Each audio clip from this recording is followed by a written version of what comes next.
jika dimasukkan di format surat, ya, salah persepsinya, ya.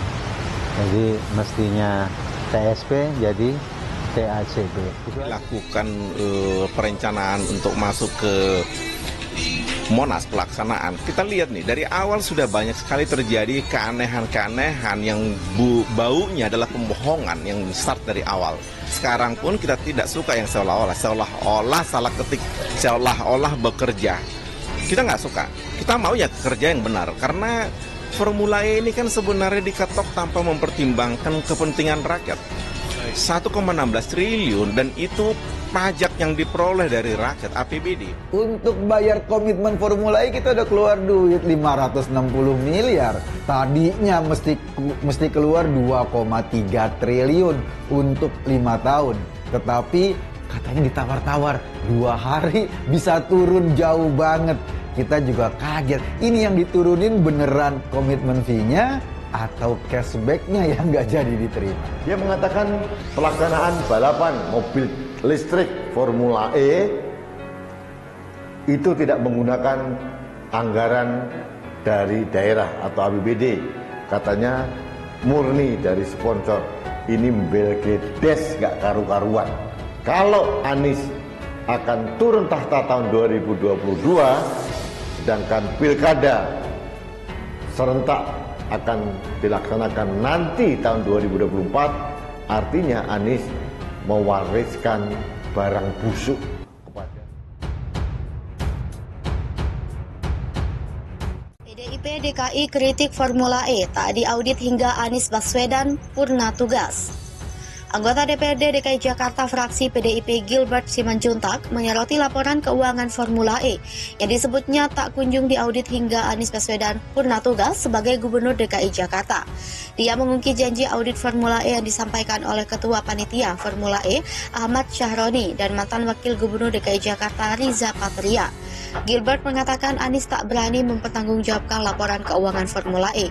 Dia mengatakan Anies menghindari audit dengan menggunakan hak interpelasi legislatif yang dijamin oleh undang-undang. Gilbert turut menyinggung Partai Nasdem yang sempat menyebut Komisi Pemberantasan Korupsi melakukan kriminalisasi saat Anies diperiksa terkait kasus Formula E. Menurutnya, masa depan KPK dipertaruhkan oleh pernyataan Partai Nasdem. Gilbert mengatakan warga DKI Jakarta juga merugi sekitar 830 miliar rupiah jika laporan keuangan Formula E tak diaudit. Dia menyebut uang itu harusnya bisa digunakan untuk bantuan usaha mikro, kecil, menengah, perumahan, layak huni hingga normalisasi sungai. Anies Baswedan dipanggil KPK. Peter Gonta bicara Formula E siap diambil Singapura. Mantan Duta Besar Indonesia untuk Polandia Peter F. Gonta menginformasikan negara tetangga Singapura siap untuk mengambil alih perhelatan balap mobil listrik Formula E Jakarta. Menurut Peter Gonta, hal ini lantaran perhelatan balap mobil listrik internasional di Jakarta tersebut terus-menerus diributkan oleh berbagai pihak. Terkait dengan keberhasilan Formula E Jakarta 2022, Lembaga Riset Institute for Development of Economic and Finance memperkirakan penyelenggaraan tersebut memberikan dampak ekonomi dengan nilai total 2,638 triliun rupiah bagi DKI Jakarta, atau dengan kata lain berkontribusi 0,08% pada pertumbuhan ekonomi daerah pada 2022. Angka tersebut berdasarkan hasil dari dampak pertahanan tambahan terhadap produk domestik regional bruto 2,041 triliun rupiah dan dampak ekonomi langsung 597 miliar rupiah. Dampak ekonomi langsung Formula E terdiri dari masuknya biaya dari beberapa aspek. Pertama, alokasi capital expenditure 213 miliar rupiah, alokasi operating expense 112 miliar rupiah, komitmen fee event Jakarta E-Prix 216 miliar rupiah, pembelian tiket plus pengeluaran pengunjung 52,04 miliar rupiah, transaksi pengunjung pada UMKM 4,54 miliar rupiah. Sementara itu total dampak ekonomi langsung sebesar 597 miliar rupiah merupakan uang masuk untuk perekonomian Jakarta selama ajang Formula E, mulai dari persiapan infrastruktur hingga acara berlangsung. Ajang Formula E Jakarta 2022 dianggap sukses besar oleh CEO Formula E, Alberto Longo. Bahkan pihaknya akan memperhitungkan untuk menggelar 2 balapan beruntun pada kegiatan selanjutnya di Jakarta. Alberto mengaku takjub atas kemeriahan hingga dampak positif dari Formula E Jakarta. Namun demikian, Formula E Jakarta 2022 yang telah berlangsung di Jakarta International E-Prix Circuit dan merupakan pertama kalinya digelar di Indonesia itu, mengundang berbagai perseteruan hingga Komisi Pemberantasan Korupsi turun tangan menyelidiki dan meminta keterangan sejumlah pihak. Pada Rabu ini, Gubernur DKI Jakarta Anies Baswedan memenuhi undangan KPK untuk menjalani pemeriksaan terkait penyelenggaraan Formula E Jakarta. Anies tiba di sekitar pukul 09.26 WIB dengan berseragam dinas kemeja putih dan langsung masuk ke dalam gedung serta hanya melemparkan senyum sambil mengucapkan terima kasih ke arah wartawan.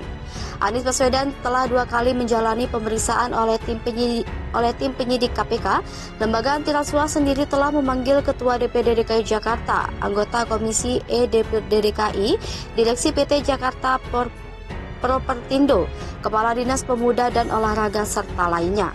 KPK bantah sengaja bidik Anies Baswedan dalam kasus Formula E. Jakarta, Gubernur DKI Jakarta Anies Baswedan diisukan akan dijadikan tersangka dalam kasus dugaan korupsi ajang balap mobil listrik Formula E PT Jakarta Propertindo oleh Komisi Pemberantasan Korupsi. Lembaga anti rasuah disebut menjadi alat untuk mengkriminalisasi Anies Baswedan. Isu ini sempat dihembuskan politikus Partai Demokrat Andi Arief. Andi menyebut Anies sengaja dikriminalisasi agar tak maju dalam ajang pemilihan presiden pada 2024 mendatang. Andi menyebut dirinya menyatakan demikian lantaran Dewan Kehormatan Partai Demokrat yang dipimpin Susilo Bambang Yudhoyono mendengar langsung dari para pembisiknya. Menurut Andi Arief, informasi yang diterima SBY sudah pasti valid dan berdasar. Berdasarkan informasi Ketua KPK Komjen Pol Firly Bahuri ngotot ingin menjadikan Anies sebagai tersangka. Firly mendesak tim penyelidik bekerja keras menemukan bukti adanya unsur pidana dalam ajang Formula E. Namun dalam 3 kali ekspos, tim penyelidik mengatakan belum menemukan bukti adanya unsur pidana dalam ajang itu. Tak hanya mendesak tim penyelidik, Firly juga dikabarkan mendesak para ahli untuk menyatakan adanya unsur kerugian negara dalam perhelatan Formula E. Namun beberapa kali menyatakan tak ada unsur kerugian keuangan negara dalam ajang itu. Juru bicara KPK Ali Fikri membantah adanya upaya kriminalisasi yang dilakukan Firly Bahuri kepada Anies Baswedan. Ali pun menyayangkan adanya isu tersebut. Ali mengatakan dalam gelaran ekspos kasus ini dilakukan secara terbuka oleh pimpinan KPK.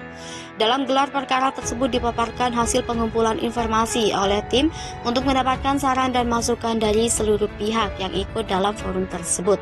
Ali menyebut dalam ekspos pembahasan dilakukan secara konstruktif dan terbuka.